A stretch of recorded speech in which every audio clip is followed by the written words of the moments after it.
I forgot my glasses, so, you know, there's that. I could wear my sunglasses, and I could kind of see you. I have to erase this just because I'm going to lean up against the chalkboard and ruin my seersucker jacket. I appreciate the, I have no idea who did that.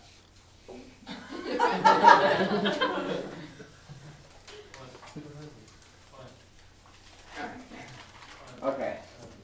So, yeah, I can't do this. It's just, this makes me too cool. All right, any questions? Oh, wait, let me make sure I didn't forget the quiz again. Oh, I did. Not. Maybe I did. That's last week's quiz. Oh, good news, I have it right here.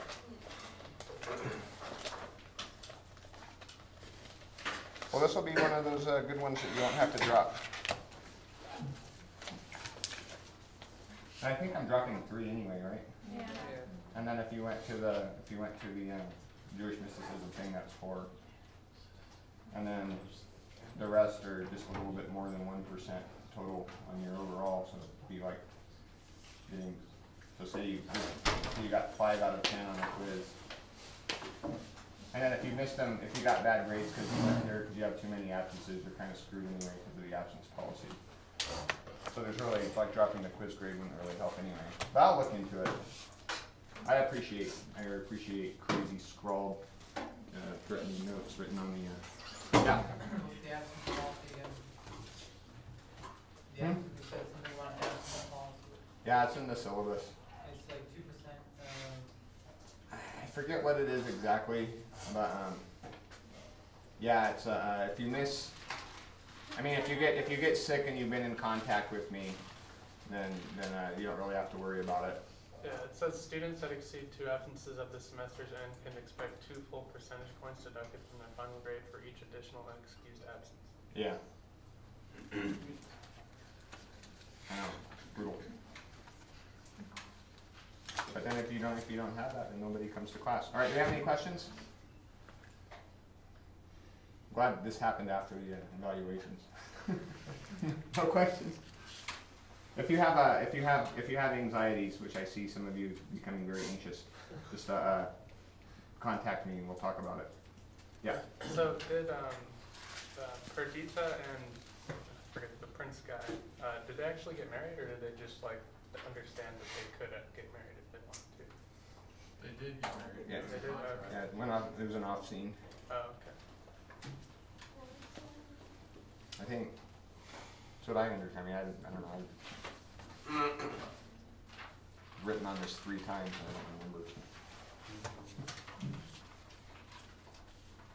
All right. Well, let's see.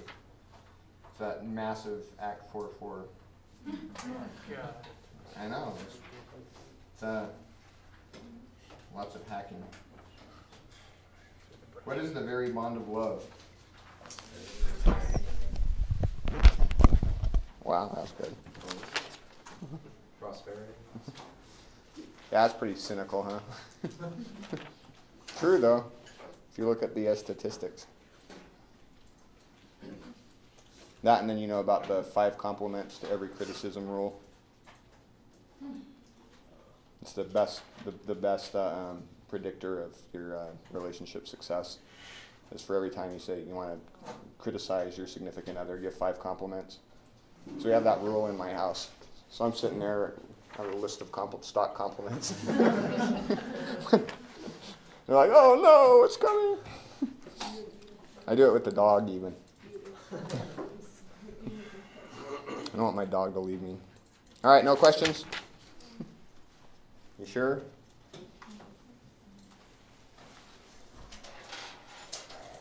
Should we have any questions?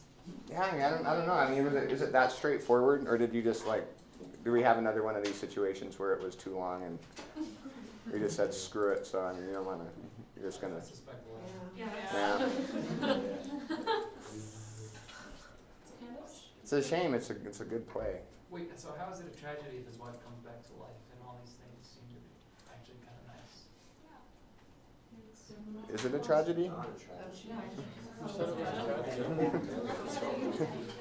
It's so this is worth talking about. I mean, we'll hopefully get to a little bit more of this, but there's the three parts of the play, and this is why it's this is part of the reason why it's so amazing. Is that so the first part is a mini tragedy, right? And then you have just a Midsummer Night's Dream pastoral comedy with like every stock comic trope you can imagine thrown in, and then you've got this weird thing at the end that makes it a romance. And so it's really got, so you remember Fry's discussion about how a tragedy is an incomplete comedy? Yeah, so this is all of Fry's good ideas he stole from Shakespeare. So it's that sort of thing. So and we'll talk about this today about how Leontes' ambivalence with the comic genre and how it bites him in the butt but then saves him. And yeah. Would you consider Sicilia the Greenland? No, I wouldn't. But that's kind of weird because it reverses, right? Because no, I guess that doesn't. No, I think the place where everybody's dancing around and frolicking and escaping from tyrant fathers, and that would be my. Is that on the coast of something? Oh yeah, well the coast of Bohemia is proverbial for it doesn't exist, but so when you wash it up on the coast of Bohemia, Bohemia doesn't have a coast, but apparently somebody found that at a certain time that Shakespeare would have known about it. Bohemia did have a coast. It's the shifting voting districts or whatever.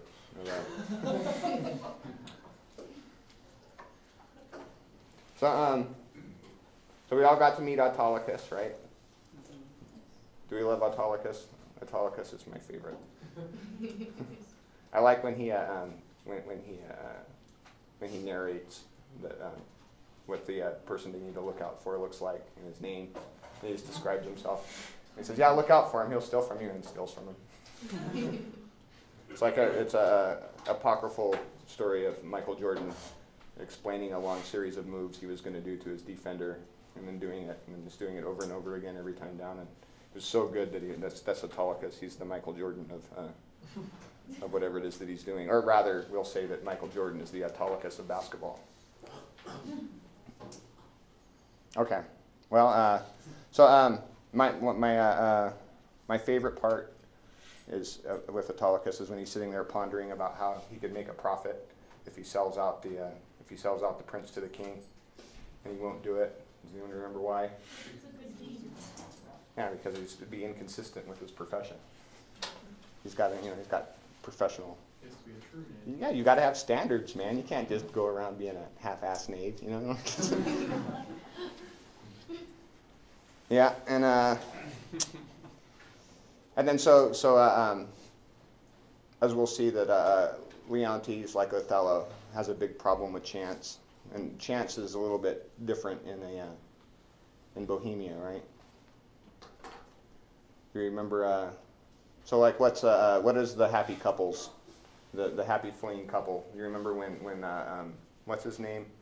Florimel, Florizel, Florismel. So he's explaining to Camillo what his plan is. You remember what his big plan is? Just to set sail. Go somewhere. Yeah, just like we're just throwing it out there. Screw it, man. So what's your plan?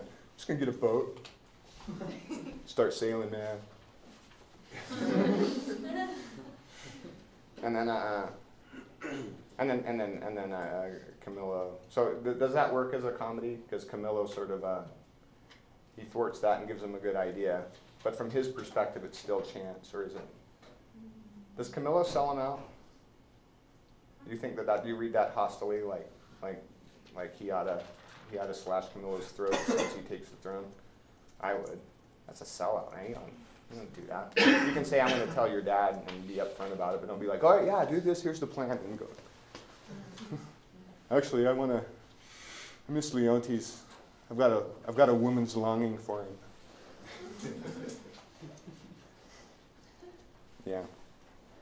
Okay. No more questions?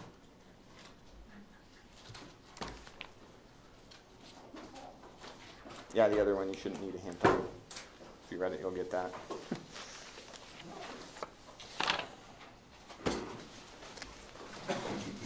the big temptation is to just be the comic thing right next. You ate something? I thought you were something wrong.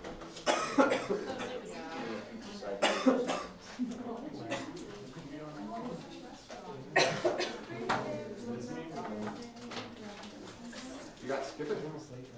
How do I like that? No, it'll come around. Don't worry. Have faith and chance. 3 seconds. Pass them up. It's funny, I went over so yeah, 3 seconds. Pointing my jokes around.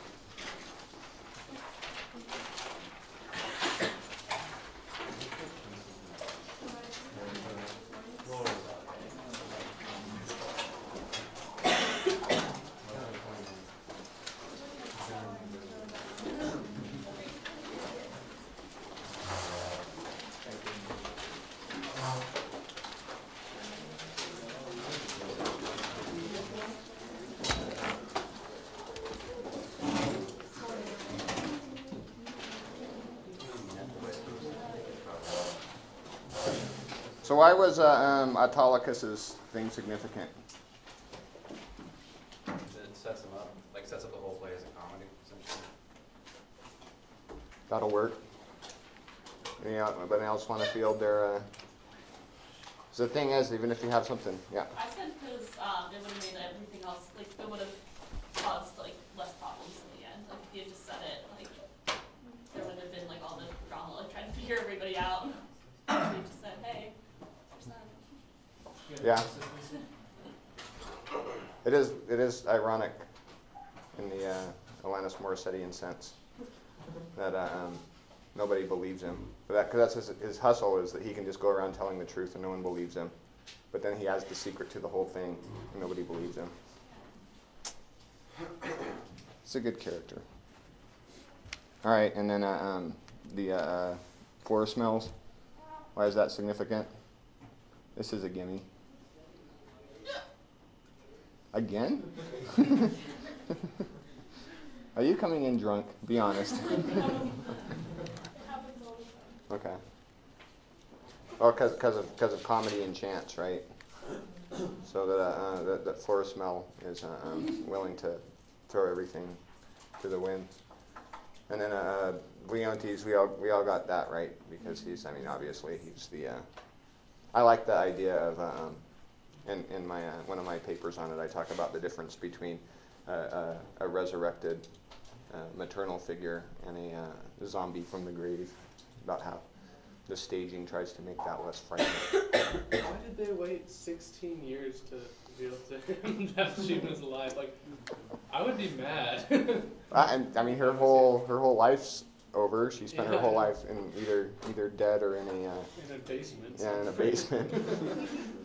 Yeah, I mean, well, it's a interesting kind of self-fulfilling prophecy thing. Like the oracle said, and Paulina enforces the oracle. So you wonder if Paulina like sent somebody to the. Maybe Paulina is the oracle. I don't know. Well, you can never escape prophecy in these things. Like, the harder you try to escape your prophecy, the harder it is. Well, and Paulina brings this up, but I mean but Paulina is the one that makes the prophecy come true. It wasn't the prophecy that made the prophecy come true. So that's. Yeah, I know. That's a good question, man. That's a. But it seemed like the only thing that was unmendable, that was really his fault, was that the daughter got sent away. Because the son just sort of died, and that was sort of kind of weird. Right, which is another kind of weird thing. He just dies. But then I think Hermione's kind of like, I won't forgive him until the damage he deliberately did is undone. So if his daughter returns, then she can come back. Right. It seems like. Yeah. Yeah, that was kind of a sending the daughter away was sort of. I think we would frown on that, right?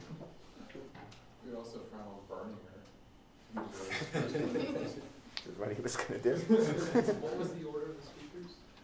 The correct order of the speakers? Oh, on the quiz? Yeah, Autolycus, Florizel, or Florismel is how it will always be in my mind now, and Leontes. I think, right? Yeah. Okay. Yeah. So yeah, it's not, and this is why the Victorians and during the Age of Realism did not gush about this play. It's not. If you're into realism, this isn't that, right? I mean, this is very implausible. Yes, sir. 3 ways that you made money. I put dice and what was the other one? The other two. You played dice. Probably. He Yeah. So what was that? He stole purses and sold cheap goods. Yeah. So just a stole cut purse. Sold. What did he sell? This is kind of ballads, right? And that's and then that true ones, because if somebody writes it down, that's how you can tell that they're true. Like they're giving birth to the bag of money and stuff. That's. But so he's sort of a selling ballads, selling plays, selling, poems, that sort of thing. Wasn't he a messenger for a king at some point? Yeah, he has a mysterious past. Got whipped out of court, according to him. Because so who knows? Didn't you say that conning and thieving are two different things? Conning and thieving. Yeah, like pickpocketing versus like actually conning someone and giving you money. He gets them to bribe him. Yeah, but I mean, he's willing to do both. I'd like to think that his pickpocketing is because he uses good magician's tricks too. So it's to me like a pickpocket is less than like a robber. It's like not strong arm. It's an art. Because you're like hey, look at this. So this will happen. Any of you have been to Europe in the past 3 years? This has been the big thing. Like they come up with a ring and they're like, oh, is this your ring? And then, so what you do is just, get away. But the idea is if they're good, which is they're trying to rip off, they're just doing a diversion thing, right? And then they're just like, and you don't even know what happened because your mind focuses. They're good. A good pickpocket's a good cognitive neuroscientist. Yeah. I remember my mom got pickpocketed. The guy accidentally pushed on her while walking on one side. And he apologized. And while he was apologizing, he slipped out her wallet that was on the other side. Yeah, classic diversion. Yeah.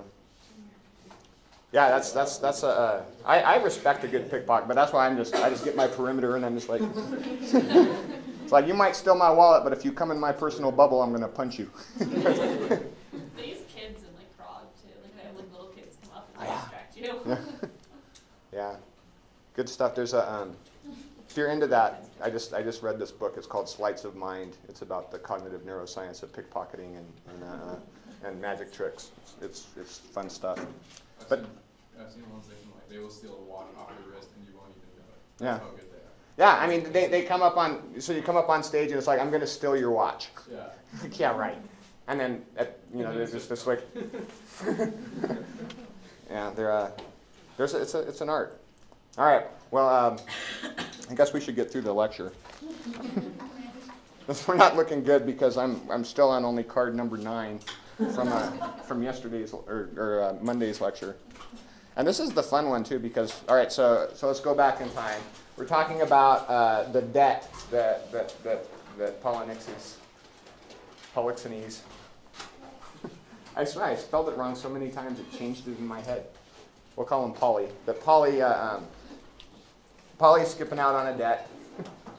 And then we talked about the exchange of caring for the children in exchange for access to the sex cell, right? The good evolutionary psychologist thing.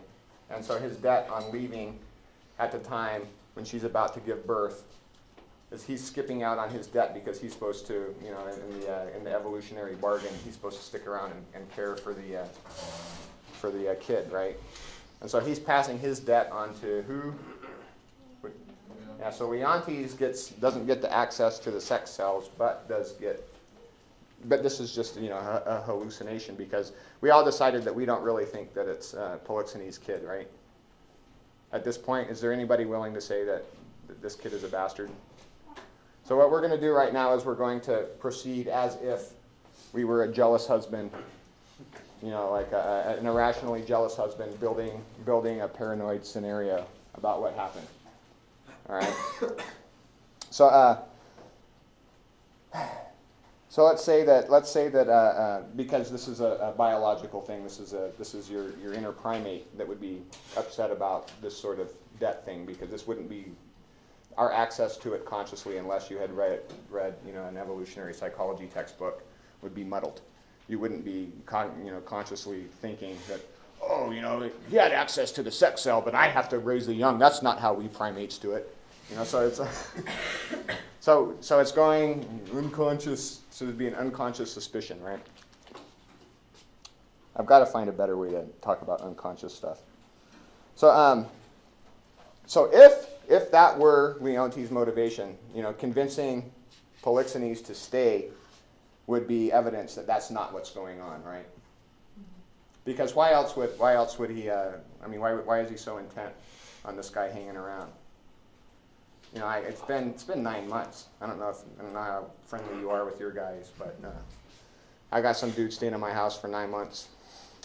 Yeah, it's time to bounce, dude. We're about to have a new kid, and I love you and everything, but my couch is getting a permanent imprint of your butt on it. Anybody have anybody living on their couch? Someone living in my guest room? Oh, at least they have a room. Are they paying rent?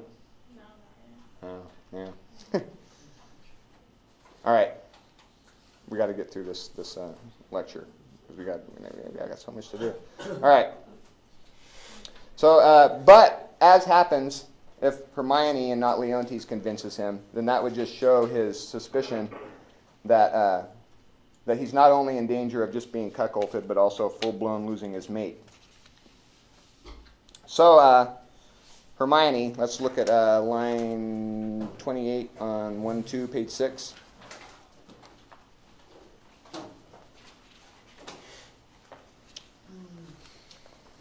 So you, sir, charge him too coldly, a la Lucio. Tell him you are sure all in Bohemia as well, the satisfaction the bygone day proclaimed. Say this to him and be this. Anyway, so she does 3 things in this little blurb. She one, emphasizes Leontes' impotence and inability to act. Right? So she says, I had thought, sir, to have held my peace until you had drawn oaths from him not to stay. So she's sitting here planning. That it's like, of course you're going to fail, you jackass. Now look at the master in action, right? So she paraphrases Lucio and intimates that she understands how to charge Polixenes in a way that Leontes does not. So she's got inner workings to the way that his desire works that Leontes doesn't, and she'll be able to get to get the kind of behavior that she wants from him where Leontes can't. And then refers to some vague satisfaction that happened some bygone day that indicated to her that whatever he had cooking in Bohemia, he was perfectly happy to stir a spoon here. And right? So look at that again. The satisfaction the bygone day proclaimed. Because if all was, all right, because his excuse is that he's got to get back to Bohemia. He's got stuff going on there. Well, if you had stuff going on there, you wouldn't have been here, with sounds like a catty mistress. All right.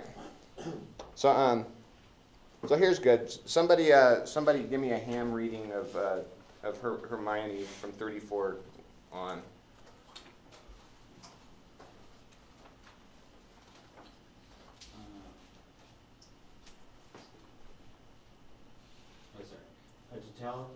To tell he longs to see his son were strong, but let say so then, and let him go.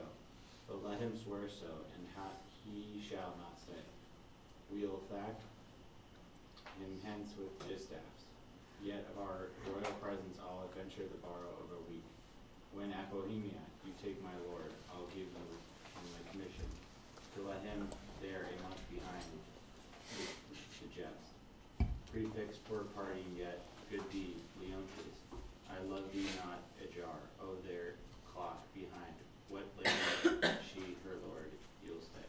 Thank you. So here, I'll give it a little paraphrase.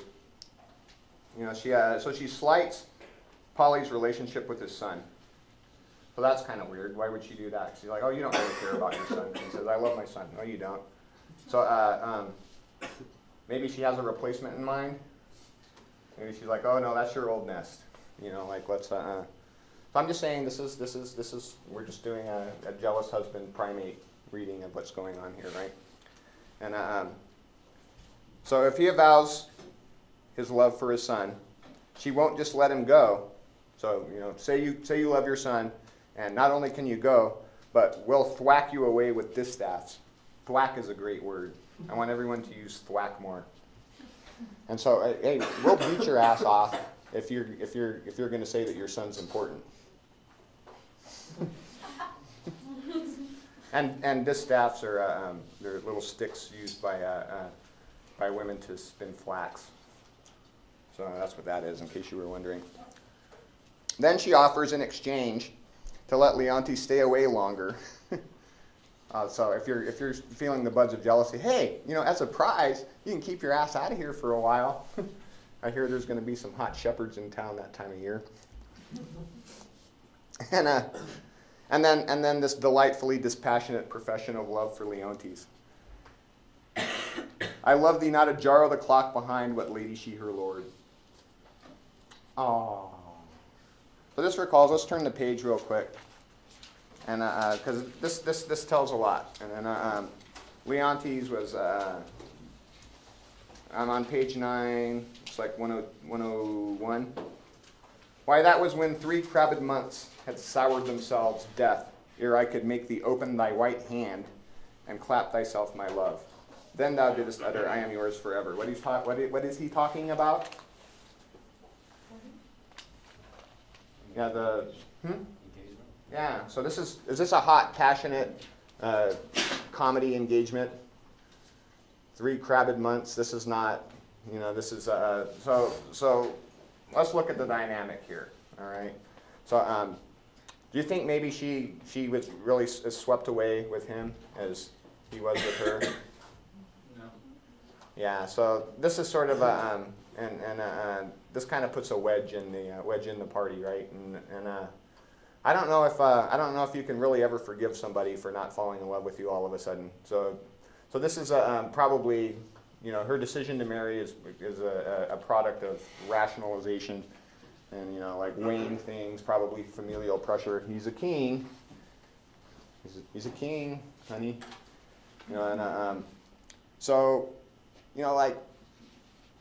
if you have a friend of a friend that's ever been in this situation and you talk to them. Because there's always, I guess there's always, right? There's a great quote in when Thackeray quotes an unknown Frenchman who says that in every loving relationship, there's one who loves and one who consents to be loved. It's a great little. Usually there's an imbalance, right? And it sucks to be on the end, but it sucks both ways because Anywho, which is worse? Let's take a quick vote. Which is worse, to love the other person more or the other person to love you more and you feel guilty about it? So let's go, love the other person more is worse. The guilt. Yeah, it's split right down the middle. Probably everybody thinks that whatever position they're in right now is the worst. All right. So that's not good. And Leontes is many things, but as we'll see, he's very observant of humans. And so this wouldn't have gotten past him, obviously. It didn't. And that probably means something, right? So she's a reluctant bride. Leontes isn't over it. And then I need a Hermione and a Polixenes. Polixenes, right? Okay, I'll be Hermione. Oh, come on.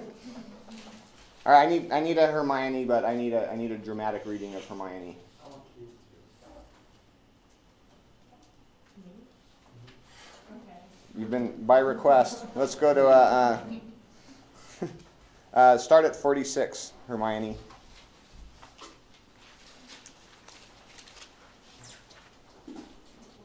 Nay, but you. No. Verily. Verily.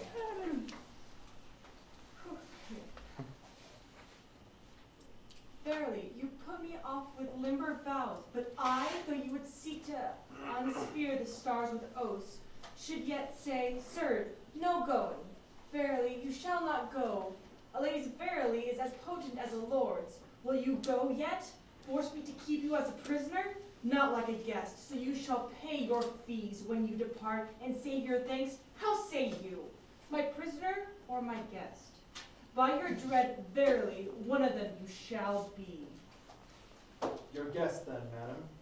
To be your prisoner should import offending, which is for me less easy to commit than you to punish. Okay, that's good. Thank you. That was fabulous. So, does this sound flirtatious to you? Dominatrix. Yeah, I mean, like, it's like, yeah, I would, like I said, when we went over this about the quiz, like I would read this as a come on if it was said to me.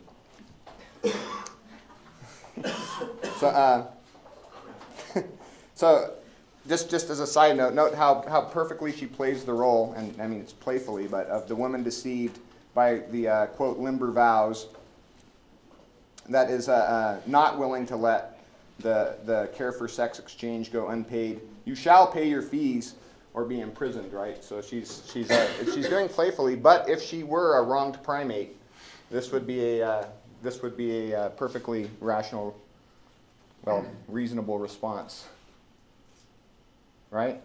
Okay. So and then we get this tripped up stuff because they're talking about the so she acts either too much rap influence or listening to or watching too much Futurama. My kids love Futurama, so they say acts in Futurama.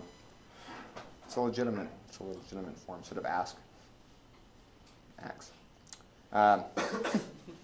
So there's the tripped up, right? They were not guilty. Polixenes is, I'm on page 8 now. They were, we knew not the doctrine of ill doing, nor dreamed that any did, had we pursued that life. And our weak spirits never been higher reared with stronger blood, we should have answered heaven boldly, not guilty. The imposition cleared, hereditary ours. By this we gather you have tripped sense. Oh! Uh-oh. So there's this tripped thing. My most sacred lady. Temptations have since then borne to us, for in those unfledged days was my wife a girl. Your precious self had then not crossed the eyes of my young playfellow. So,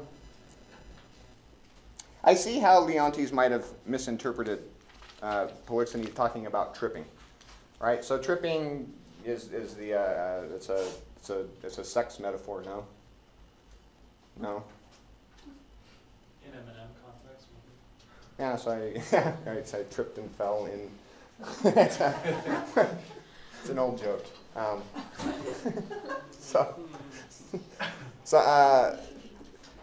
But you can see how it's ambiguous, right? So this is a beautiful thing about language, and this is why language is never as clear as it could be, because you've got to always allow multiple interpretations, right? So that's why you don't say I gather you fornicated since. No, you don't say that, right? Or or you could say I gather you've stolen oatmeal since. You want to leave some play so you can do the stolen oatmeal or the fornication interpretation with tripped, right? So, but anywho, that was completely pointless. I just need to stop trying to make analogies. I'm the worst I've ever known, and I've known some bad ones. But if it is, so our young innocent boys, they're holding hands in the fields. Leontes and Polixenes sitting in a tree. And then the stronger blood comes on, so what's the stronger blood? Probably, puberty comes on and screws that all up, because now, you've got, and then so now they're no longer not guilty. But usually people don't use the tripped up, fallen metaphor for a lawful marriage, right? If you tripped up, I mean, have any of you ever had a long proper courtship with somebody that you loved and they loved you, and then you got married and says, yeah, I was young and pure and innocent until I tripped up. Now it's more like, well, we were drinking, and sorry, man. Never mind. So Hermione brings up this trip thing, and then Polixenes, oh, my most sacred lady, temptations, more than one temptation, mind you. And then the O is set off in remembrance of his tripping. And now he's talking about specific unfledged days in which his wife was just a girl. So his to-be wife was just a girl. So you can't blame her because she's just a girl. She's not like a rational person, right? And you, Hermione, well, Leontes hadn't even seen you yet, so I can't get blamed for that, right? So there was these unfledged days involving an unseen by Leontes yet, Hermione, and then the unnamed future wife of Polixenes. After that, he hadn't seen you yet, he hadn't wooed you yet, so, what happens in the unfledged days stays in the unfledged days, right? You guys see where I'm going with this, no? Let's look at line 80. Grace to boot. Of this make no conclusion, lest you say, your queen and I are devils. So it's the queen and I, right? So the you, lest you say your queen and I are devils. So implicitly, she's talking about the you she's talking about is supposed to be Leontes and Polixenes, right? You guys, because he's talking about the twin lamb days. But if I'm a paranoid husband, and I hear, lest you say your queen and I are devils, your temptations, your queen and I. That might get me scratching my head. Yet go on.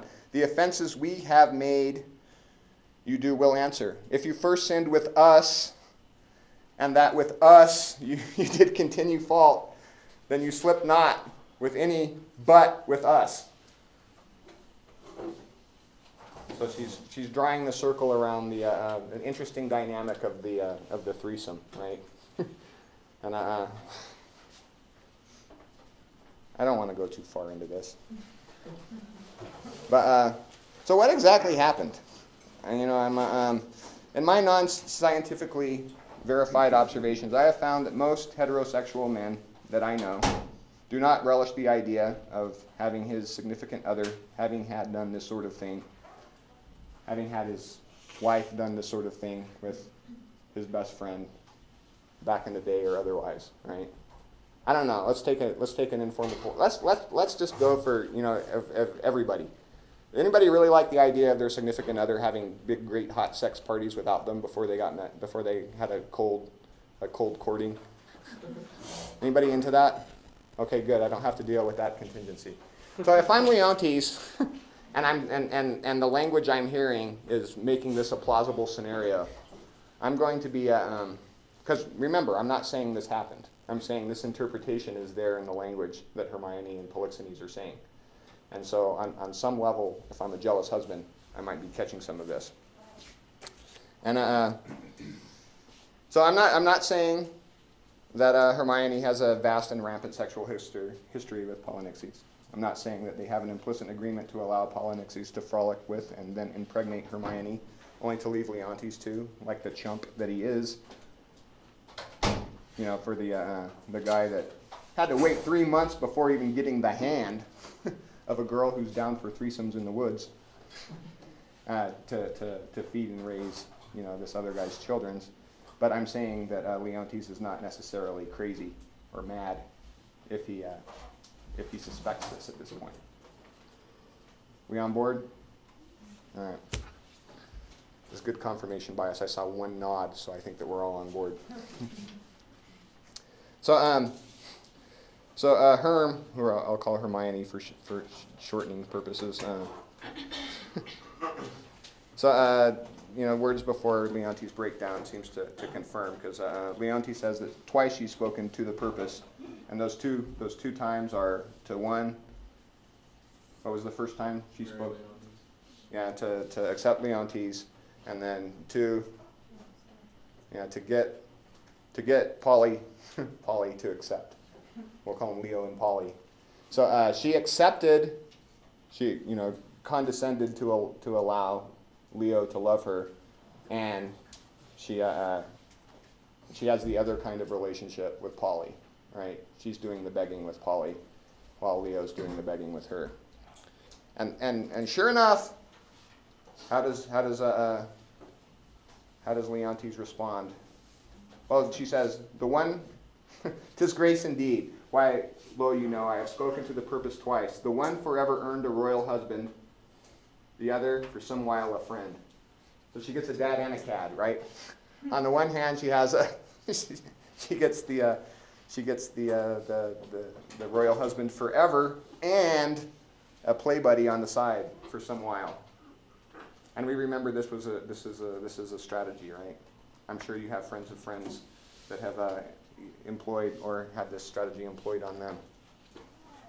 No? Okay, well, you're lucky. You won't have a whole life without having a friend of a friend that this happens to. You guys are still young, so you're not into the crazy mate poaching tactics of people in their 30s yet. What are those mate poaching tactics? These sorts of things. What's that? Will you accept money for eggs? That's what. No, will you take eggs for money? That's what he asked. That's what he asked.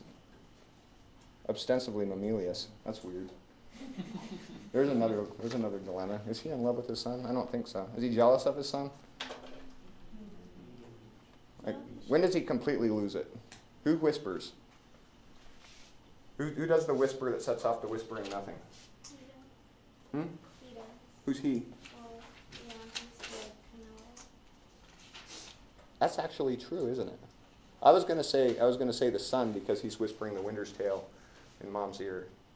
But you're right, that's more proximate. Good job. Hold on, let me make a note. All right, anywho. So let's do a quick desire chart of the worst case scenario with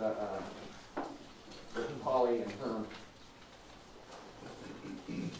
So here's Polly's.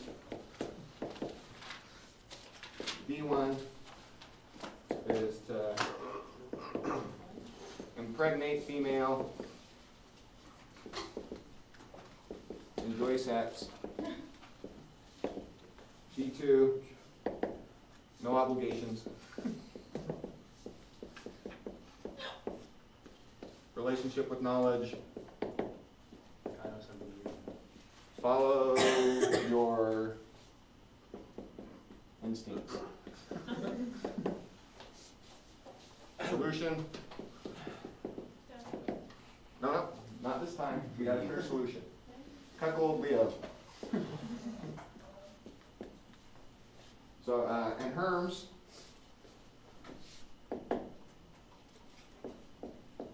Hot sex, good genes.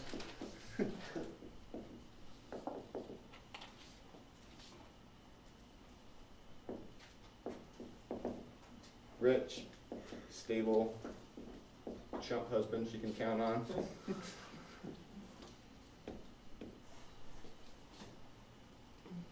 Relationship with knowledge. Solution. Right? Too perfect. So we shouldn't believe it. There's nothing here is that perfect. So that's like from Leontes' point of view? Yeah, this is from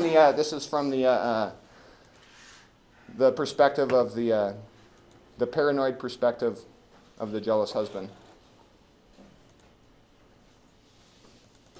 And Leontes turns out to be a complicated character.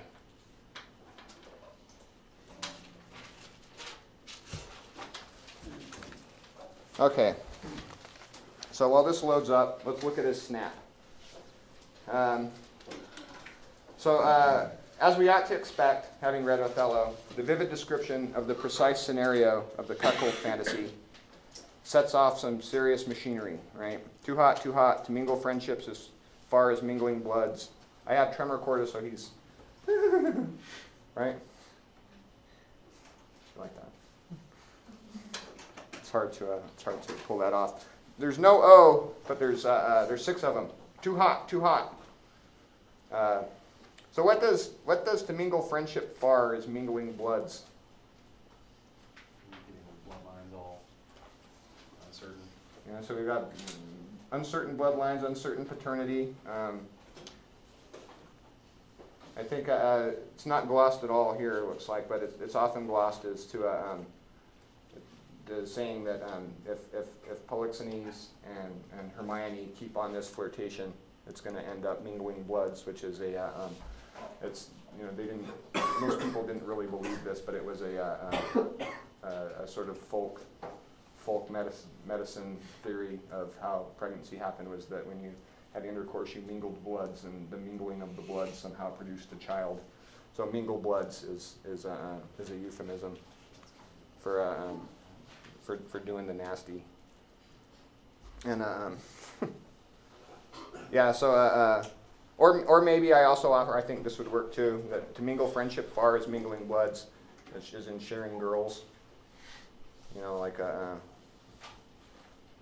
so sharing to share girls is the same thing as doing it, maybe mingling friendship far as mingling bloods. I don't know. Either way, he's definitely aroused in a manner typical of the fright, flight, or other F, which psychology tests have shown that in ambiguous circumstances, people have difficulty reading the source of their own agitation. So like for example, if you get a dude and have him run on a treadmill, well, first you show him a picture of a woman and he rates her on his attraction scale, so he gives her a 6, and then runs on a treadmill and then sits down for a minute. So he's no longer conscious of being fatigued from running on a treadmill, but he still has to all of a sudden she's an 8 because he misreads his own arousal as sexual arousal. It's fun. We're so smart. I don't think that would work on women. But so he says, I have tremor cordis on me. My heart dances, but not for joy, not joy. Well, he says it's not joy, but he doesn't say what it is, right? Could be anything else. I don't know. But my point is that he seems to be seeing a possibility for a future infraction, not a past one. So this entertainment, he calls it entertainment, which is weird, that they partake in later may, and then he says, okay, so I better read it. This entertainment may a free face put on, derive a liberty from hardiness, from bounty, fertile bosom, and well become the agent. So become the agent means that he's reading this flirtation at this point as something that could happen. Okay? This is where he's at this point. And so he doesn't seem to think that anything has happened. So weirdly, the jealous husband reading that we did is alien to Leontes. He seems to, he actually underestimates the sexual significance of the interplay that just went on between Polixenes and Polly and Herm. So he's actually not overreacting, he's underreacting, which is interesting, because that's not what we would think. So, yeah. So, and he also keeps calling their flirtations entertainment, as if they were performing for him. Uh-oh. That reminds me of a certain class. So, Leontes has a problem with knowledge. Now, neither his bosom or his brows like it. This is before. But there's something else.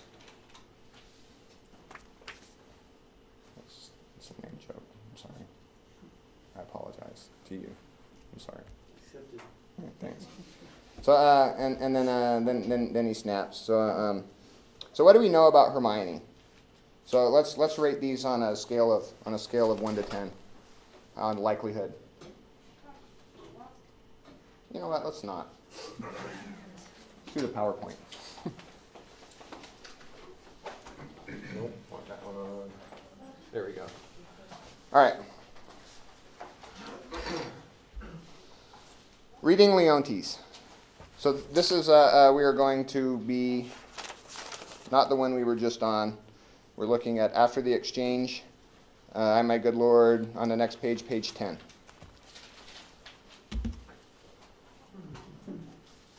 So he goes at the end of his, his brows don't like it.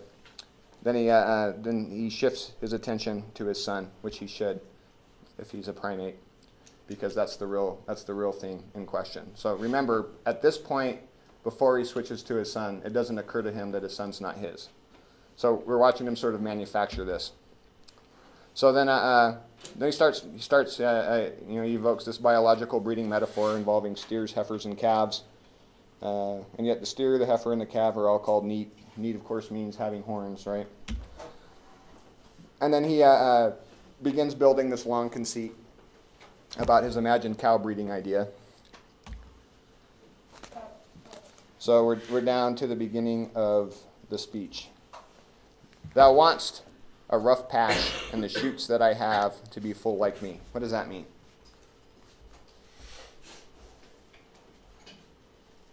It's a pash. What line? Hmm? What line is it? We're on 120, I guess, 8. Yeah, or hair, like you got a kind of full-grown hair. And the shoots that I have. And remember, he's in a cow metaphor. He's talking about steers, heifers, and calves, right? So the shoots. I hope I didn't just rip my jacket. Yeah, I heard something pop. Hopefully, it was just a tendon in my shoulder. So you lack the shaggy hair and horns to be a full-grown or a full-fledged cuckold like me. And you know what? I actually think that they overgloss cuckold jokes, and believe it or not, with all of my readings, I think that they call everything cuckold, and I think they overdo it in the notes. But it's an interesting move because he's using imaginary evidence from his imagined metaphor, his cow metaphor, to start building a rational argument. You see what I'm saying? Because he doesn't have horns, and he doesn't have, like I guess the mature cows have furrier heads. I have no idea. I just read that and they said that. So if any of you have evidence to the contrary, please keep it to yourself because I've got nothing to do with it. And then he says, yet they say we are so almost as like as eggs. So what's this? Eggs all look the same. Yeah, so it's the evidence for paternity, right? It's like me and my son look so much alike that we might as well just be two eggs. You can't tell the difference. Sorry.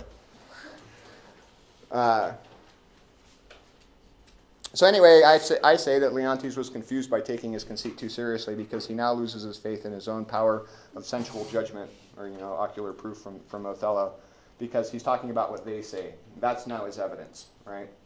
So his first evidence was from his imagined metaphor, but he's disconnected with reality. So now his relationship with knowledge has gone from his own fantasy to what they say. So grounding his knowledge on what they say. Yeah. So what's the problem with the they that give it to him? What they say. They say, oh, that's lovely. Good job formatting. That was formatted right on my computer, by the way. Women say so that will say anything. But were they false as o'er-dyed blacks, as wind, as waters, false as dice are to be wished by one that fixes no bound between his and mine, yet it were true to say, this boy were like me. All right. The women say so that will say anything. So the problem with the they that see the resemblance between the steer and the calf is, of course, that they were women. And incidentally, this is sort of a truism from everything that I learned when I was an undergraduate in Renaissance classes, is that women were not considered to be reliable witnesses in legal proceedings, and I was taught that they weren't allowed to testify. That turned out to be a big load of horse crap. but it was a different thing. It wasn't with the same weight as a man's testimony. So they were considered unreliable witnesses. Why? Or the stare thing, the whole. Yeah. Because they were the weaker sex. They were the weaker sex. They were subject to. They'll say anything, as Leontes would say, I guess, was the comment, was the take on it. Yeah, they were lower on the great chain of being. They were the lowest thing you could be and still be human. But he still doesn't listen to like antagonists, right? And he thinks that he's being crazy. Oh yeah, he doesn't listen to anybody. Right. Yeah. Okay. Well, look, I answered the question. All right, but they were false as ore dyed blacks, as wind as waters, false as dice are to be wished by one. So, so Leontes' contribution to the rich and varied discourse on the problem of women is that concerns the possibility that women are false. And this is this was the big thing in Othello too, right? So this is just this is more of an existential problem getting dumped on. So this is good. Yeah, we're going to get through about 1/10 of this PowerPoint. But so what does the syntax of the sentence lead us to believe about what type of sentence it is? Just this part. So what kind of, just imagine this is a mirror, take it away. What punctuation would you expect the sentence to have? Yeah. Sounds like a question to me, right? So he's sort of contemplating, but were they false? But then of course the punctuation tells us whether we end the sentence at the semicolon or the period, or the dash for that matter. No question marks, right? I checked the I always check the punctuation, and yeah, in the folio, that's the right kind of punctuation. And I give it to the Signet editor for once in his lifetime not sticking a question mark where it's not necessary. Wasn't that sort of an if-then statement though? Yeah, as we'll get to it. But you look ahead in the PowerPoint, man. Quit ruining my lecture, Blake. I'm just kidding, but yeah, it kind of we'll see. Monday looks like that. It's an if, and it's also it's kind of a logical proposition. But were they, yet were it true? But were they false, yet were it true? It's a balance thing. It also kind of works as a proverb. But wow, that slipped in. So false as ore dyed blacks means. Wait, I'll bet you if I go one forward, no. Ah, there we go. Yeah, so garments worn out by too much dyeing. So I guess this makes a whole beans of a lot of sense to me. If you keep dyeing a shirt over and over again, dyeing it black, it wears it out.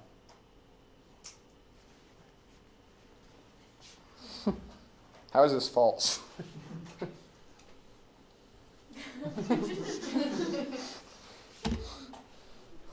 There's the racist interpretation, which I think is probably not wrong entirely, is that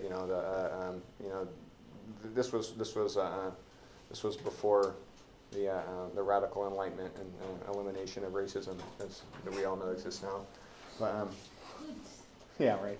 And but yeah, that being dyed black was equated with dishonesty. Ardens adds a more obviously false sense with clothes dyed black to conceal flaws. Or dyed means dyed over. That makes more sense, right? Yeah. So the sense of false then is the sense of mendacious or deceitful by trying to cover over something for the sake of appearance. You're not getting your quizzes back today. Thanks, dear Signet editors. All right. Different question. How are wind and waters false?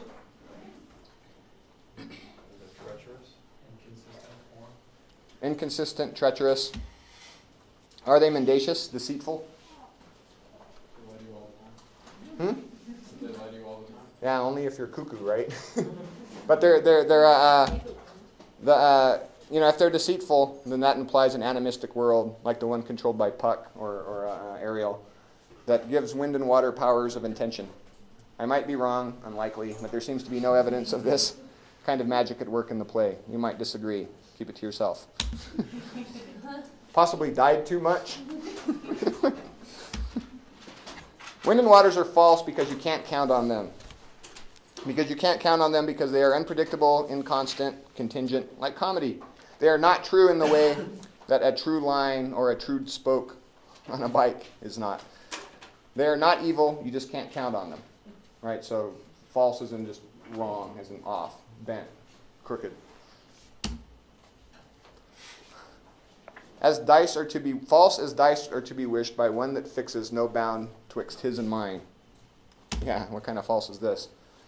Signet translation, unattempted. Pardon. False as a cheat, someone who accepts no boundary between his and mine. Could wish loaded dice to be.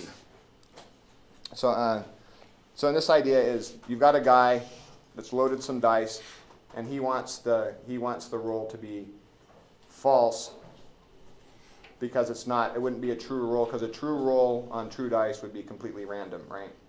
So his loaded dice would want the dice to be false because they were loaded, so a loaded throw that got the number that he had would be false, which is be the complete opposite of false of being chance, right? Because true dice are pure chance, and if they're loaded, then they're false, and he wants that outcome to be the false throw that you see how complicated that is? So this relies on loaded dice that would cheat the pure chance of the dice throw, which would mean the exact opposite of false. All right, I get this. I would go with this, but I don't see anything that says. You see anything about loaded dice in there? I mean, you see the fixes one, but the fixes doesn't go to the dice. It's by the boundary guy that's not fixing the. So Crumbo says, as false as someone who is trying to claim my stuff as his own wants the dice that we are using to gamble with my stuff being my wager to be. So I hope I explained this because I have no idea what I mean. The false thing here is the dice, not the boundary disrespecter. So it's not the guy that's false, right? It's the dice. And this sense of false is entirely subjective. The boundary disrespecter is hoping for a false outcome, and he's defining false as being one that's unfavorable to Leontes. But that outcome is false only from the implied protagonist. That's Leontes' perspective. And we've seen time and again how, contingent. Shakespeare's men thinks women's desires are, so here the analogy would be, so the boundary disrespecter is Polixenes, the dice is Hermione, and the property is the sun. Where is Leontes?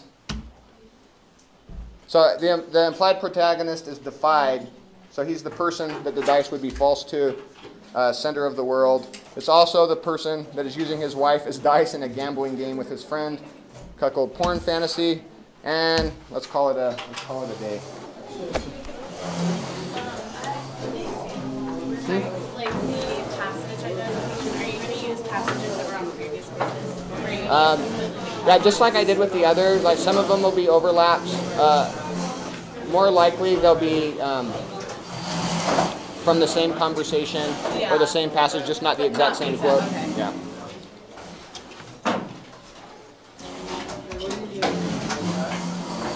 I'm 47 of 70.